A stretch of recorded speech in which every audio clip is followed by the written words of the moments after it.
Hey, it's your buddy Peace and Harmony with you here today. We're going to focus in on psychopathic individuals and their proneness to excessive boredom. And this is just in response to a number and an increase of inquiries I've had from individuals who have encountered psychopathic individuals, people who have really gaslighted them. It makes me feel very sad, very sick to my stomach actually when I hear about these situations of psychopaths who have targeted good and well-meaning individuals. And the trauma, the pain, the suffering, the tears, the anxiety, the depression, the PTSD that has occurred as a result of it. It really gets my heart, and I really feel for these people. So I plan on doing a number of videos to help explain psychopathic individuals and how they target, how they groom, how they use and exploit and discard people, so you can understand really what has occurred, what you're dealing with, and so you can pick up the pieces and move on. And it's very scarring. It's very heinous. It's very hideous. It's very horrible. It's not your typical relationship that you meet with someone who you're attracted to. These people have a very malintent. They have a very malignant and malicious inhumanity lurking underneath. So I really kind of describe these type of people as inhuman, just because they're devoid of all the characteristics which make people human, which is essentially to me, which is having humanity, a sense of heart, a sense of care and concern about others, about animals, about the environment. And these individuals really do not have any such humanity, contrary to the outward appearance that they are a person, that they are in business, that they are working, that they're functioning.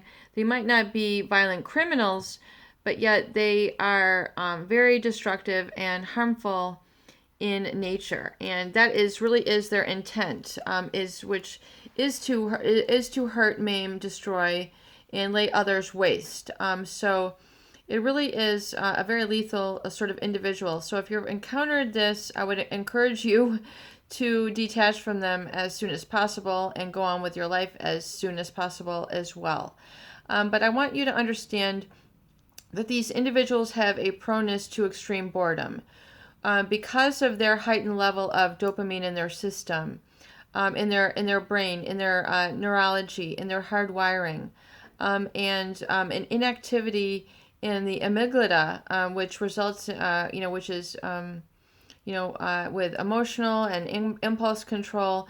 They have a high propensity to seek reward and at a high risk behavior, which will mean that they will transgress usual bounds and relationship norms, relationship limits, boundaries, values, protocol in order to get whatever it is that they want. And so when people are in relationships with them and they see that that they're not available for long periods of time, or they're constantly on their phone, or they just seem to be engaging in this disconnected relationship development with them, is because of this high propensity to boredom.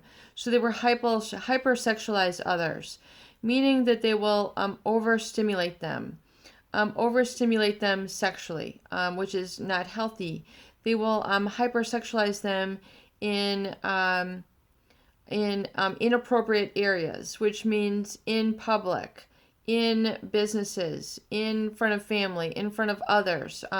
They will use sexualizing terms, arousing terms, and keep this constantly going to heighten arousal, to get you into a hyper sexualized state, which means just hyper turned on, hyper aroused, sexualizing of everything. Everything is going to have a sexual connotation to these individuals, and they keep this high reward, heightened dopamine level going in their victims. So their individuals who they are targeting also become addicted to this increased dopamine level, which is the seat of all addiction, is this increased elevation of dopamine. And it creates a marker, a new neural pathway in the brain, which can then, in essence, only be satisfied by the presence of this individual. So they will use this hyperarousal to keep you attached to them. I don't even want to say it's a relationship, because I feel these individuals don't really have relationships with others. I feel that they just overpower, manipulate, and control and exploit others. I don't feel it's a relationship, because there's no warmth, there's no affection, there's no love, there's no emotional connection. They don't have the ability to connect with people on this way. And they also don't have the ability to really experience fear. And they can mimic others. They can see, the look of terror on your face, and they make it kind of amused by this. And they see that you have this repertoire of feelings that you engage in. So they might be fascinated by you and attracted by you because of your richness of emotional, your good heart, your empathy, your talent. They might be interested in this human condition of having an emotional body, which they don't have, and so they're essentially sussing you out, and then furthermore isolating you to get you detached from your usual semblance of normalcy, and really sort of flip your life around. And it's in this propensity to boredom that they will constantly pursue and constantly go after, constantly stay in touch with you, create this hyper arousal, but furthermore engage in a lot of other high risk behaviors simultaneously. So multiple relationships, substance abuse, a lot of drinking, drugging, smoking, crazy hours, where most people couldn't really even stay up that long. They have a very high degree of energy. So if you feel like they're kind of on this track, and it's very difficult for you to keep up, realizing that this can be very exhausting. It can wear out your adrenal system and lead to a lot of debilitating fatigue and illness and imbalance in your own system, which is the creation of a lot of pain, aches, cramping, anxiety, because your body is the subconscious mind. So your body will register this imbalance in the body itself through anxiety, through stifled breathing, through stifled communication, through the fear response, through elevated fear, through the fight or flight system, and then eventually creating of that rage when you feel you're in the absence of this person. So you feel this sense of terror, bringing out the worst of you, a lower nature, the increase of jealousy, abandonment. They're going to prey upon all these lower emotions, guilt, obligation.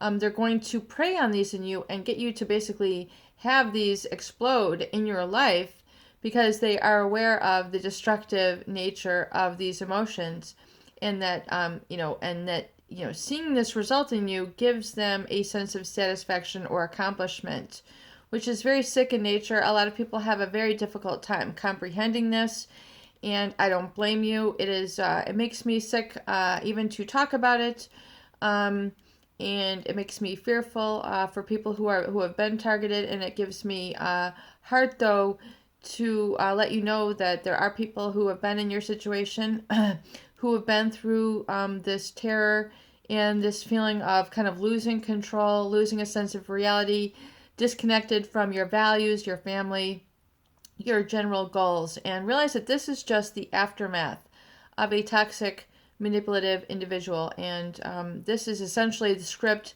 that they're trying to write for your life. And it's very important to close that book and move on with a new chapter in your life, and realize that this was just the aftermath, rippling effect of being involved with a psychopathic type individual.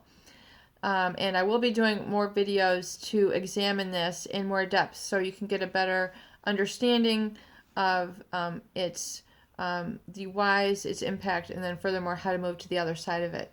Peace and harmony with you here today. I hope these videos that they do help. Please share and please subscribe for more great tools, videos, discussion, and support.